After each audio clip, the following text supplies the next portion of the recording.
월가에서는 매년 연말이 다가올수록 거의 빠지지 않고 나오는 이야기가 있습니다.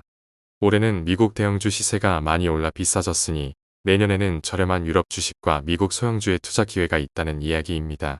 아마 주식시장에 꾸준히 참여해온 투자자라면 지루할 만치 들어보셨을 듯합니다. 하지만 관련 전망은 꾸준히 제기된 것과 다르게 대다수의 경우가 빗나가기 일쑤였습니다. 2022년 주식시장 전부가 다같이 죽을 섰을 때 유럽 주식과 소형주가 선방한 것을 제외하고는 항상 미국 대형주가 성과상 우위를 점했습니다. 월가의 만트라는 올해도 되풀이되고 있습니다. 이번에는 소형주 강세론에 대한 열기가 세게 붙은 것 같습니다. 최근 월가에서 나오는 소형주 강세론의 논리는 이렇습니다. 경제의 침체 위험은 후퇴했고 연방준비제도, 연준이 적극적인 정책금리 인하를 예고한 만큼 내수 비중이 크고 차입 비용 부담이 높은 소형주가 날개를 달았다는 겁니다. 더구나 소형주의 밸류에이션은 대형주에 크게 할인된 상태이므로 더 나은 성과를 내기에 최적의 조건을 갖췄다는 거죠. 과거 정책금리 인하는 침체에 대응하는 성격이 강했던 만큼 이번에는 다르다는 이야기가 나옵니다. 경제가 상대적으로 안정된 상태에서 이뤄지는 금리 인하는 통상적인 경우보다 그 효과를 배가할 것으로 기대되기 때문입니다.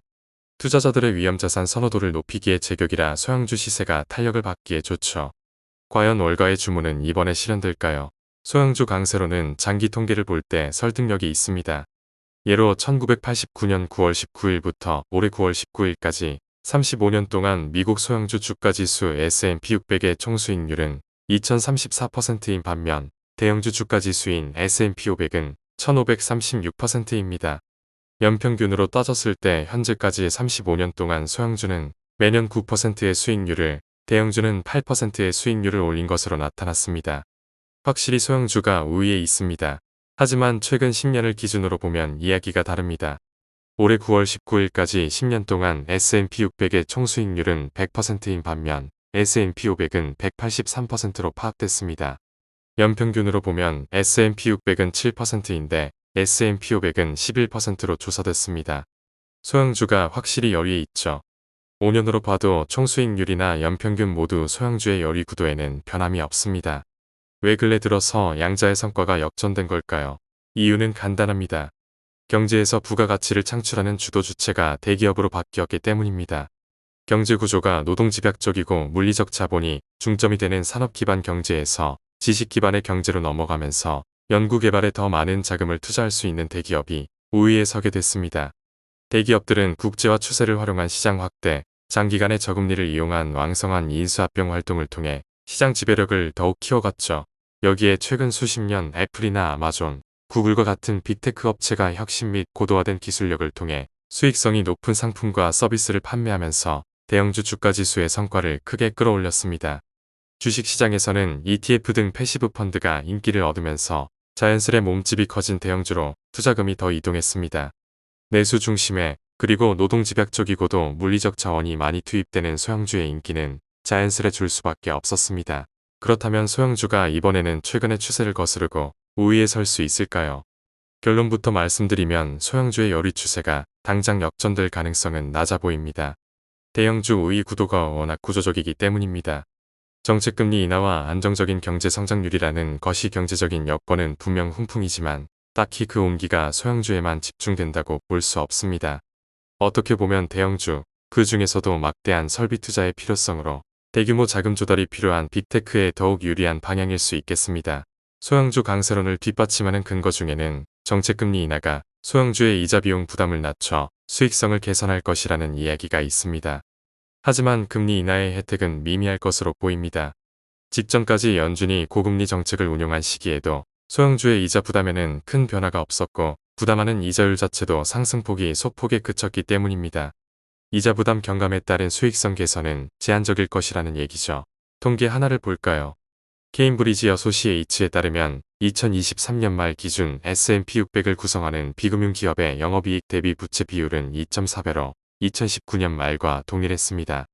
또 2019년과 2023년 영업이익 대비 순이자 비용에도 거의 변함이 없었습니다. 4년 사이 관련 기업들이 지불하는 평균 이자율 자체도 소폭 상승에 그친 것으로 나왔죠. 종합하면 소형주들이 근래 4년 동안 영업이익 대비 채무를 크게 늘리지 않았고 이들이 부담하는 이자 비용 수준도 일정했다는 이야기입니다. 대형주들의 채무 부담은 일정한 수준을 넘어서 오히려 감소했습니다. 이 기간 대형주의 영업이익이 대폭 증가했고 관련 기업 다수가 2022년 연준이 정책금리를 인상하기 전에 미리 채무를 차원해 종전의 저금리로 계속 이자를 부담하도록 했기 때문입니다. 통상 대형주는 높은 신용등급을 보유하고 있어 유리한 조건에서 금융기관과의 협상을 통해 차환이 가능합니다. 일반적인 은행 대출뿐 아니라 회사채 발행 등 차환 방식의 선택지도 다양합니다. 소형주 강세론을 뒷받침하는 또 다른 근거에는 저평가 이야기가 있습니다. 우호적인 거시 경제적 여건이 주식시장의 시세를 부양 중인 가운데 이런 상황에서는 최근 주가가 이미 많이 오른 대형주보다 주가 상승폭이 상대적으로 미진한 소형주의 기회가 있다는 얘기죠. S&P 500의 연초 이후 상승폭은 20%, S&P 600은 7%입니다. 또 S&P 500의 포워드 주가 수익 배율, PER은 21배인 반면 S&P 600은 15배에 그칩니다. 소형주의 시세가 대형주보다 29% 저렴한 셈이죠. 하지만 소형주가 대형주 대비 저평가를 받는 데는 이유가 있습니다. 성장성은 차치해도 재무적으로 취약해 불안하기 때문이죠. 소형주는 이익률이라는 수익성 측면에서 대형주에 뒤처져 있고 그 격차는 계속 확대돼 왔습니다. 미국 기업의 이익률 향상을 주도해온 빅테크 기업이 포함된 대형주 상위 100개를 기준으로 비교하면 그 격차는 명징합니다. S&P 100과 S&P 500 구성 기업의 순이익률 격차는 2019년 약 1.9%포인트에서 2023년 약 2.2%포인트로 소폭 상승했으나 S&P 600은 2019년 약 7.9%포인트에서 2023년 약 8.5%포인트로 크게 확대되어 왔습니다. 장기적으로 보면 더 극적입니다. 이익률 격차가 확대된 배경에는 코로나19 사태가 있었습니다. 세계가 코로나19 사태발 공급망 혼란에 빠졌던 당시 대기업은 소규모 협력 공급업체의 단가 고정을 압박하는 한편 판매 가격은 인상의 이익률을 유지하거나 높일 수 있었습니다. 미국 연방거래위원회 FTC 보고서에 따르면 대형 식료품 소매업체들이 팬데믹 기간 공급업체의 경쟁업체보다 자사를 우대하도록 압박했다고 합니다. 관련 행동의 도덕적 문제를 떠나 대기업의 협상력과 가격 결정력을 알 수 있는 대목이죠. 사모펀드들이 수익성 좋은 소형주를 보이는족족 싸들였기 때문이라는 이야기도 있습니다. 소기업 중에서 최종손익이 흑자인 곳은 대형주에 비해 적습니다. 지난 12개월 동안 S&P 600 기업 중 최종손익 흑자 기업의 비율은 77%로 집계됐습니다. 대형주가 아닌 중형주로 봐도 비율 격차가 큽니다. 중형주 주가지수 S&P 400의 비율은 91%입니다.